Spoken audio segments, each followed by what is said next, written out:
ભરૂચ કોર્ટને બોમ્બથી ઉડાવી દેવાની ધમકીથી ખળભળાટ, કના પ્રવાસ પૂર્વે ડેન્જર મેલ આવતા તંત્ર દોડતું થયું, આખું પરિસર ખાલી કરાવાયું.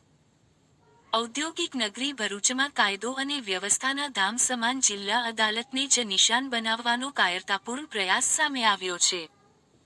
કોઈ અજાણ્યા શખ્સે ઈમેલ મોકલીને ભરૂચ જિલ્લા કોર્ટને બોમ્બથી ઉડાવી દેવાની ગર્ભિત ધમકી આપતા પોલીસ બેડા સહિત વહીવટીતંત્રમાં ભારે દોડધામ મચી ગઈ હતી.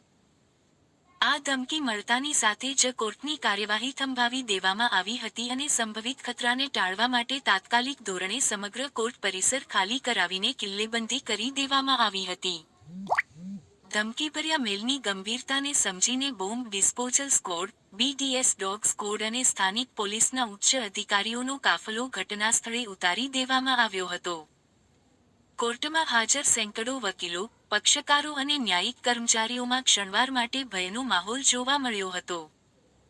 સુરક્ષાદળો દ્વારા કોર્ટના દરેક ટેબલ, કબાટ અને ખૂણે-ખૂણાની મેટલ ડિટેક્ટર દ્વારા ઝીણવટભરી તપાસ હાથ ધરવામાં આવી હતી.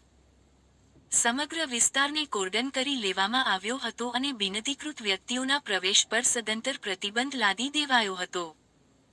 સૌથી મહત્વની વાત એ છે કે, આવતીકાલે જ રાજ્યના મુખ્યમંત્રી ભૂપેન્દ્ર પટેલનો ભરૂચમાં મહત્વનો પ્રવાસ અને વિવિધ કાર્યક્રમો યોજાવાના છે.